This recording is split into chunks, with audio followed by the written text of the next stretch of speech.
Alright, hello guys, and welcome back to the part 2 of the sequences and series past objective questions and answers from WAEC. Alright, so in the first part we looked at question number 1 to question number 5, and it took like about 25 minutes for us to really solve that. So in this part we are going to look from question number 6 until where we end, and then we continue from part 3 onwards later on. All right, so for this question we have to use the preamble given to us to solve question number 6 and 7. So let's look at that. Use the information below to answer questions number 6 and 7. Now the preamble is the nth term of a sequence un is equal to an plus b, where n is greater or equal to 1, where a and b are constants. U1 is equal to 4 and U3 is equal to 10.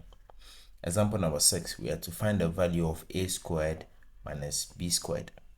The possible answers are a minus 8, b positive 2, c positive 8, and then d 9. This question is the SSE 1995 question number 15. Alright, so unlike the previous examples that we've seen so far, in this particular sequence, we've been given a unique formula. That is, the number of terms for this particular sequence is an plus b, right? So we stick with what we've been given. So first of all, let me write down the solution. Okay, so I was told that un is equal to an plus b. Okay, so if I look at this, for me to be able to find the value of a squared minus b squared, I need to know what a and b are. For me to do that, I'll have to use u1 and u3 into this general formula given to me to find two equations, solve to find the value of a and b, and then from there I can square their values, subtract them, and then find the answer for this particular question. So to do that, the first one I do is I use u1. So u1 is equal to a. Now the n, since it is u1, the n will be 1. So that's 1 plus b. Now the u1, the value is 4. So this is equal to a multiplied by 1 is a plus b. So we have this over here. So I can say, let me make a the subject. So I maintain a. Then I send b to the other side of the equal to sign. It becomes 4 minus b, and this is my equation 1. All right, so using this exact same method for u3, I have u3 is equal to a multiplied by 3 plus b, and then u3 is 10, so that will be equal to 3a plus b. Okay, so I can leave this as my equation 2. So from here I will substitute equation 1 into 2 so that I can get my answer. So I have 10 will be equal to 3 into brackets. The a will become 4 minus b, okay, plus b. So I have here 10 is equal to 4 multiplied by 3 will give me 12 minus 3 multiplied by negative b will give me negative 3b plus b. So I have 10 is equal to 12 minus 3b plus b will give me minus 2b. Okay, so this so let me write over here. So this will be 10 is equal to 12 minus 2b. Okay, so from here let me send the minus 2b to the other side of the equal to sign, so it becomes positive. I have my 12 here. I send the 10 to the other side, it becomes negative 10. So I have 2b is equal to 12 minus 10. That will give me 2. So therefore my b is equal to 1. That is, I divide both sides by 2. So my value of b is 1. So if I substitute b as 1 back into equation 1, I have my a will be equal to 4 minus into bracket 1, which is the b value. So I have my a will be equal to 3. So from here, I can easily go ahead to do the substitution to find my answer, a squared minus b squared. So let me just use this tiny space over here. So a squared minus b squared, and that will be equal to the a squared is 3 squared minus the b squared will be 1 squared. So a squared 3 squared is 9 minus 1 squared is 1. So 9 minus 1, that will give me 8. So if I look through all the possible answers, option C is my right answer. So that becomes my answer for this particular question. Now, using the exact same preamble and the values of A and B, we have to solve question number 7. So please pay attention. So question number 7, we have to find U4 for this particular question. Okay, so let's proceed to look at that. Now, before we continue, let me write down the solution. Note that our A value we found was 3, and then the B was 1. And then the formula given to us, UN, was given to us as AN plus B. Okay, so question number 7 says we find U4. So U4 means that our N value will be equal to 4. So I have A, which is 3, into bracket N, which is 4, plus 1, which is the value of B. So U4 is equal to 3 multiplied by 4, that will give me 12, plus 1, and that will give me a total of 13. So my value over here is 13. So option C over here is the right answer for this particular example. Right, and this is the SSE 1995 question number 16, by the way. Right, let's look at question number 8. So question number 8, they said the first term of an exponential sequence is 3 and the sixth term is 3 on 32. We have to find the common ratio. All right, so let's have a look at how to do this. The possible answers are A, 1 over 6, B, 1 over 5, C, 1 over 3, and D, 1 over 2. This is the SSE 1996 question number 8. All right, let's write down the solution to this problem. Okay, so in order for us to find the value of the common ratio, we need to know how to find the number of them in an exponential sequence. Now, in an exponential sequence, to find UN is given to us as A multiplied by R to the power n minus 1. So the A is the first term, the R is the ratio between the first and the second or third and fourth, like that. And then the n is the number of terms that we are asked to find. So this is how we do it. Now, the question is telling us that the first term of the exponential sequence, which is A, the value of A, as well as U1, A, which is also the same as U1, in this case is 3, and the sixth term, which is U6, is equal to 3 on 32. So we have to find the common ratio. All right, so from here, what we will do is that since we already have A, which is the first term, which is the same as U1, we have it over here. What we'll do is we'll do the substitution and find the common ratio. Okay, so let's start. So for U6, okay, U6 will be equal to AR, the N is 6, so minus 1. The U6 is 3 on 32, which is equal to the A, which is the first term, and which is 3. In this case, R raised to the power 5. This is what we have. Okay, so from here, this has a denominator of 1, so we can cross multiply. So 1 multiplied by 3 will give me 3.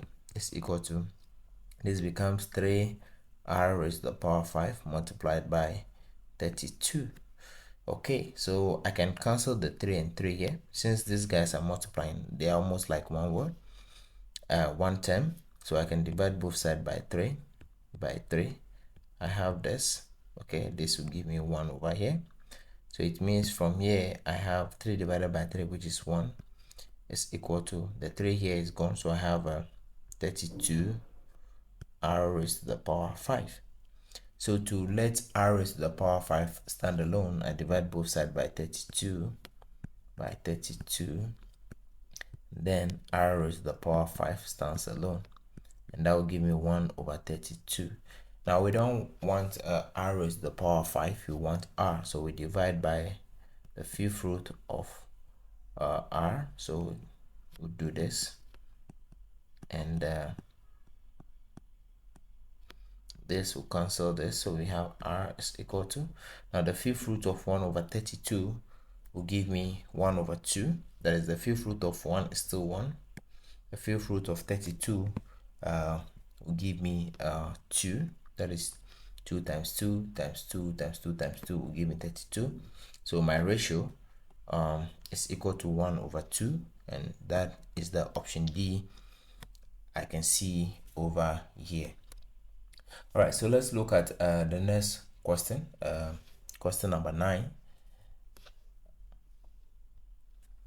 All right, so question number 9, we are to find the sum of the odd integers from 1 to 49 inclusive.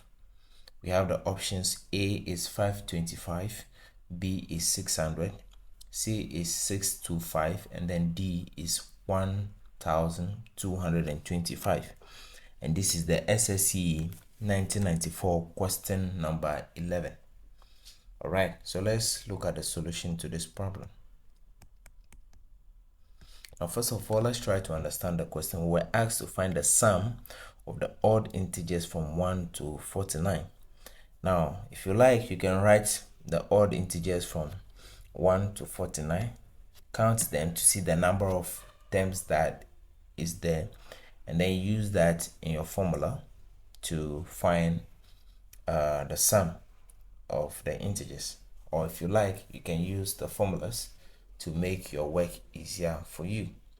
All right, so let's look at this. So if you want to write down the integers from 1 to 49 inclusive, we start from 1, the next number will be 3, then 5, and then it continues all the way to 49. Now we don't know what is the number of terms that will be 49, so we can find that. But let's look at something. Our first term, A, is 1. Our difference, the difference between these numbers will be, here will be 3 minus 1, or you can use 5 minus 3, and then that will give you 2. So the difference is 3. Sorry, the difference is 2. And then to find the number of them, that is the last term, that is UN or L, you can, which is the UN or L, the last term in this case, okay, is the same thing. It's either UN or L. So let me use L in this case. So for the last term, L will be equal to A plus N minus 1 multiplied by D. Now the L, which is the last term given to us, is the 49 that we have in the sequence, because we know that is where the sequence is ending. So we have 49 will be equal to A, which is the first term, that is 1, plus N, which we don't know, so N minus 1, multiplied by the difference, which is 2. So we have 49 is equal to 1 plus 2 multiplied by N will give me 2N, and then 2 multiplied by negative 1 will give me negative 2. So if I send, let me have 49 here is equal to 1 plus negative 2 will give me negative 1. So I have 2N minus 1 over here. From there, I can send the negative 1 to the other side of the equal to sign to add it to the 49. So I have 49 plus 1 is equal to 2N. This will give me 50 is equal to 2N. I divide both sides by 2, and then my N is equal to 25. So it means that if I start from 1, 3, 5, 7, 49, which is the last term, will be my 25th term in this particular sequence. All right, so now that I know this, I can easily find the sum of the sequence. Now there are two ways we can easily find this. I'll show you one way and I'll show you both ways, right? So the simplest way, since we know the last term, if we know the last term, that is only when we use this formula. And because we know the last term L, which is 49, we can use this formula. But I'm saying, in case we don't know the last term in the sequence, we use the general formula, which I will show you later on. So the sum of the numbers Sn will be equal to, we have n on 2 into bracket a plus L. Okay, so this will be n on 2, which is 25 on 2. The first term is 1 plus the L, the value of L, which is the last term, is 49. So I have 25 on 2, that is equal to 12.5, multiplied by 1 plus 50, 1 plus 49, that is 50. And this will give me a total of 12.5 multiplied by 50, that is equal to 625. Okay, so this is the first way we can find the sum of the sequence. Or the second way, which is the normal general way of doing this, in case we don't know the last term, that will be Sn is equal to n on 2 into bigger bracket 2a plus into bracket n minus 1 multiplied by d, right? So this is the formula. Now if you look at it, we said L is equal to a plus n minus 1d. That is from here, what we have over here. So, and if I look at here, I have a 2a plus n minus 1. So this is basically like a plus n minus 1d, right? Which is the same as the L. So it makes sense that we are saying this is summarized as n on 2 a plus L, because the entire L is a plus n minus 1 multiplied by d, which if you substitute into this equation, you get this formula. So it's this exact same thing we are doing. So Sn is equal to, this is 25 on 2, then 2 multiplied by the first term, which is 1, plus the number of term that we want, which is the n, that's 25 already. So we have 25 minus 1 multiplied by the difference, which is 2. Okay, so we have Sn is 12.5 into bracket 2 plus, this will become 24 multiplied by 2, and that will give me, this will become 48. So 48 plus 2, that is 50. So I have 12.5 multiplied by 50, which is this exact same thing as what we have over here. So this is equal to 12.5 multiplied by 50. That will give me 625 as my final answer. So the sum of the odd integers from 1 to 49 is 625, and that is the option C for this particular problem. All right, let's have a look at the final example for this part, and then we proceed in the next part, which will be part 3 in the future. So we are to evaluate the summation from n is equal to 0 to 6 to n, 2 into bracket n minus 3. So this is the problem that we have. Okay, so let's look at the solution to this problem. Now what this means is that, so we have this 6 here, n is equal to 0, 2 into bracket n minus 3. So what it means is that what we have over here, we should substitute the value n equals 0 up to 6 into this equation and add all of their results. Okay, so I'll take that again. Whatever this sign means, summation, means we need to add from the number 0 to 6 by substituting those values into this equation that we have over here, or this term that we have over here. So it means that this is equal to, when n is equal to 0, I will have 2 into bracket 0 minus 3 then plus 2 into bracket when n is equal to 1, that will be 1 minus 3, plus 2 into bracket, then when n is equal to 2, so 2 minus 3, plus 2 into bracket when n is equal to 3, so 3 minus 3, plus 2 into bracket when n is equal to 4, so 4 minus 3, plus 2 into bracket when n is equal to 5, 5 minus 3, plus 2 into bracket when n is equal to 6, so 6 minus 3. Okay, so that is what it means. So from here, it means I have 2 into bracket negative 3 here, plus 2 into bracket 1 minus 3 will give me negative 2, plus 2 into bracket 2 minus 3 will give me negative 1, plus 2 into bracket 3 minus 3 is 0, plus 2 into bracket 4 minus 3 is 1, plus 2 into bracket 5 minus 3 is 2, plus 2 into bracket 6 minus 3 is 3. Okay, so these will give me 2 multiplied by negative 3 will give me negative 6, 2 multiplied by negative 2 will give me negative 4, and this will give me negative 2 plus 0, then plus 2 multiplied by 1 will give me 2, 2 multiplied by 2 will give me 4, 2 multiplied by 3 will give me 6. Now if you look at it, I have negative 6, positive 6, they cancel, negative 4, positive 4, they cancel, negative 2, 2, they cancel. So if I add all of this, what I will get is 0 as my answer.